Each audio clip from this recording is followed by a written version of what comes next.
BJ Rains here for the Idaho Press Tribune and BlueTurfSports.com, coming to you from Albertsons Stadium, where they're doing some cleaning in the stands behind us after a Boise State win, 34-14 over the Wyoming Cowboys.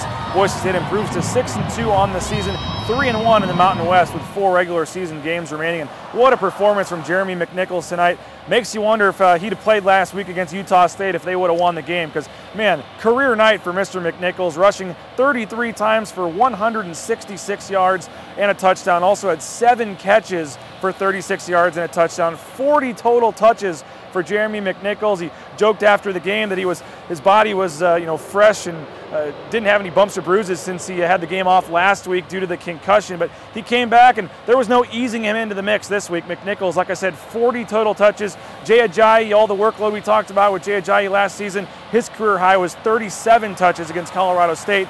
Going back to Doug Martin in 2011, his career high was 39 total touches. So Jeremy McNichols touched the ball more tonight than any Boise State player has in a long, long time. So what a performance from Jeremy McNichols tonight. Like I said, almost 200 total yards, helping Boise State get back on track. And that debacle last week at Utah State, 8 turnovers by the offense. They lost 52-26. And hey, McNichols said it was really tough for him to sit out, and he just had a chip on his shoulder to get back in there after sitting on the sidelines and watching that game at Utah State where there just wasn't anything he could do. So he was back, the offense was rolling. Another big game from Brett Rippon as well, the quarterback. He had 5 turnovers himself in that loss to Utah State. He responded, completing 22 of 28 passes for 211 yards, 3 touchdowns for Rippon. 2 went to Thomas Spurbeck, who had 84 yards receiving on 6 catches himself. That Spurbeck to Rippon combo, or Rippon to Spurbeck combo, really has been a big one for Boise State so far. They're connecting, and it's been great to see. The defense, quickly we should mention, it's the 4th straight game that Boise State defense has held an opponent to 14 points or fewer here at Albertsons Stadium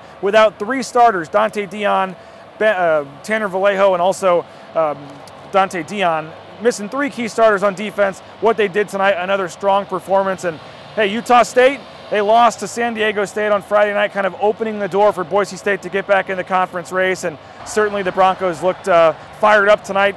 Again, 4 games left on the season for Boise State. They'll need to win all 4, and then obviously Utah State still needs to lose 1 more, but the situation sure looks a lot better for the Broncos than it did a week ago after that loss to Utah State. Broncos will be on the road next week at UNLV, but a total team effort tonight. Special teams, Tyler Rausa even making 2 more field goals. He's now 15 of 17 on the season, so another great game all around for Boise State to get back on track, put the loss to Utah State behind them, and now they get set back to go on the road to UNLV next week. So keep it tuned to BlueTurfSports.com for all your complete coverage of the Broncos. We appreciate you for checking us out. Have a good night.